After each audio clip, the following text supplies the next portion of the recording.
ये 4 बंगाल टाइगर के छोटे छोटे शावक थे, एक दूसरे से चिपके। उन्हें लग रहा था वे सुरक्षित हैं, लेकिन मौत उनके ठीक ऊपर थी। सरसराहट। एक 5 मीटर लंबा अजगर पेड़ से धीरे धीरे नीचे उतर रहा था। 6 महीने से भूखा और उसकी नजर इन मासूमों पर टिक चुकी थी। तभी सबसे बड़ा शावक जाग गया। उसने हल्की सी गुर्राहट की, लेकिन बहुत देर हो चुकी थी। अजगर बस कुछ इंच दूर था और तभी पेड़ों पर बैठे बंदर जोर जोर से चिल्लाने लगे। पूरा जंगल गूंज उठा। खतरे की चेतावनी। कई किलोमीटर दूर उनकी माँ कैथरीन शिकार पर थी। सामने आसान शिकार, बस एक छलांग। लेकिन तभी वो आवाज आई। उसने बिना सोचे शिकार छोड़ दिया और अगले ही सेकंड वो बिजली की तरह दौड़ पड़ी। हर छलांग के साथ बस एक ही आवाज, मेरे बच्चे खतरे में हैं। उधर अजगर हमला करने ही वाला था, तभी धड़ाम, जंगल गूंज उठा। कैथरीन आ चुकी थी। उसकी दहाड़ सुनते ही अजगर जम गया। एक पल और वो समझ गया, अगर आगे बढ़ा तो जिंदा नहीं बचेगा। धीरे धीरे वो पीछे हटा और अंधेरे में गायब हो गया। खतरा टल चुका था। कैथरीन ने अपने बच्चों को चाटा, सूंघा, चारों सुरक्षित थे और सबसे छोटी वो अभी भी सो रही थी। लेकिन कैथरीन समझ चुकी थी, खतरा अभी खत्म नहीं हुआ है। कुछ देर बाद वो अपने बच्चों को लेकर नई जगह पहुंची। एक छिपी हुई दरार, बाहर से तंग, अंदर से सुरक्षित। पर जैसे ही वो अंदर बढ़ी, वो रुक गई, क्योंकि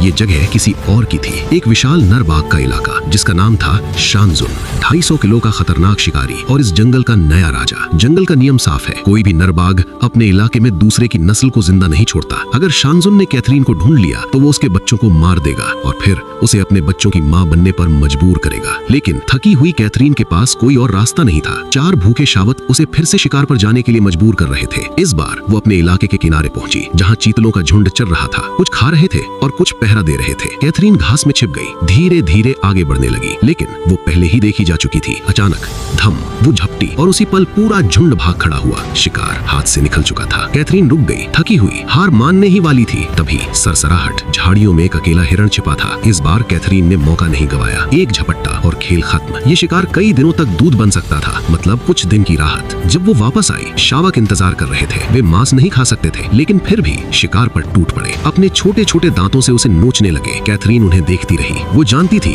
यही उन्हें जीना सिखाएगा, लेकिन खून की गंध जंगल में कभी नहीं छिपती। दूर शानजुन ने इसे सूंघ लिया था। वो धीरे धीरे घोंसले की ओर बढ़ रहा था। हर कदम के साथ वो अपना इलाका चिन्हित कर रहा था। कैथरीन को कुछ पता नहीं था, लेकिन खतरा अब बहुत करीब था। शानजुन एक पत्थर के पास रुका, गंध को महसूस किया और फिर शिकार का हिस्सा उठाकर चला गया। तभी कैथरीन ने अपने बच्चों को बाहर निकाला। जंगल शांत था, लेकिन सच्चाई ये थी, अब उनका राज छिपा नहीं था। उन्हें फिर से भागना पड़ेगा। हर बार शिकार देकर बचना ज्यादा दिन नहीं चलेगा। कुछ देर बाद कैथरीन अपने बच्चों को लेकर निकल गई, लेकिन दूर खड़ा शानजुन अब भी उन्हें देख रहा था। वो गया नहीं था। उसे अब सिर्फ खाना नहीं चाहिए था, उसे कैथरीन चाहिए थी। और अब सवाल है, कैथरीन क्या चुनेगी, अपने बच्चों की जान या एक नया सहारा? ये 4 बंगाल टाइगर के छोटे छोटे शावक थे।